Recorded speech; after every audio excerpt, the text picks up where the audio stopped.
De même aussi l'Esprit nous aide dans notre faiblesse, car nous ne savons pas ce qu'il nous convient de demander dans nos prières. Mais l'Esprit lui-même intercède par des soupirs inexprimables. Et celui qui sonde les cœurs connaît quelle est la pensée de l'Esprit, parce que c'est selon Dieu qu'il intercède en faveur des saints. Romains 8, 26, 27. De tout ce qu'opère le Saint-Esprit, c'est son intervention comme esprit de prière qui nous fait le mieux comprendre la place qu'il occupe dans l'économie de la grâce et dans le mystère de la Sainte Trinité. C'est au Père que nous adressons nos prières, et c'est lui qui les écoute. C'est au nom du Fils que nous prions, c'est par lui et parce que nous sommes unis à lui que nous recevons et que nous nous approprions la réponse donnée. C'est par le Saint-Esprit que nous prions, lui-même priant en nous selon la volonté de Dieu et le faisant par des soupirs si inexprimables qu'il faut que Dieu sonde les cœurs pour savoir quelle est la pensée de l'Esprit. L'œuvre du Saint-Esprit qui intercède en nous, qui attend et reçoit la réponse de Dieu, est tout aussi merveilleuse et certaine que l'œuvre de Dieu sur son trône, lorsqu'il daigne écouter les prières et les exaucer par sa toute-puissance. Cette œuvre de l'Esprit est tout aussi divine que l'œuvre du Fils qui intercède, qui saisit et nous transmet la réponse d'en haut. L'intercession de l'Esprit au-dedans de nous est l'œuvre de Dieu aussi bien que son intercession dans le ciel.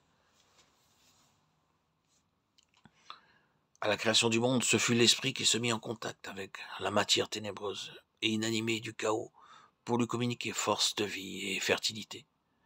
Ce n'est qu'après cette action vivifiante de l'Esprit sur la terre que la parole divine lui donna sa forme et en fit sortir les divers types de vie et de beauté que nous voyons aujourd'hui.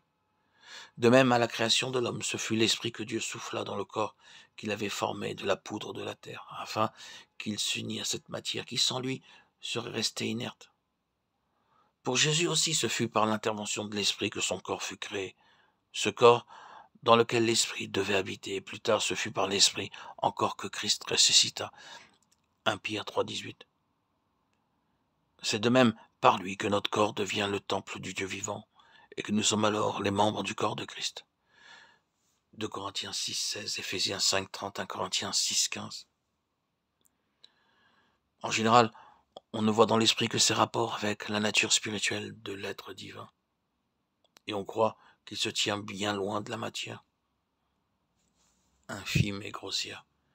Mais c'est oublier que l'Esprit est tout spécialement chargé de s'unir avec notre nature matérielle, afin de l'amener à participer de sa propre nature spirituelle, et de lui faire atteindre ainsi son plus haut degré de perfection, de lui faire posséder un corps spirituel.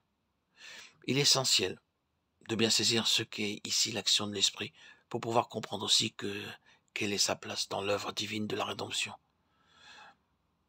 Chacune des trois personnes de la Sainte Trinité prend part d'une manière spéciale à l'œuvre de la rédemption. Le Père, le Dieu invisible, est l'auteur premier de tout. Le Fils, Dieu révélé, manifesté en chair et rapproché de l'homme, est la forme de Dieu. Philippiens 2, 6. L'Esprit de Dieu est la puissance divine qui se communique à l'homme, qui vient demeurer en lui et lui assimiler ce que le Père et le Fils ont en réserve pour lui. Et ce n'est pas seulement dans chaque individu, c'est encore dans l'ensemble de l'Église entière que vient agir le Saint-Esprit, car ce n'est que par son intervention continuelle, par son active coopération que le corps de Christ peut s'approprier d'une manière efficace ce que le Père a résolu et ce que le Fils a accompli.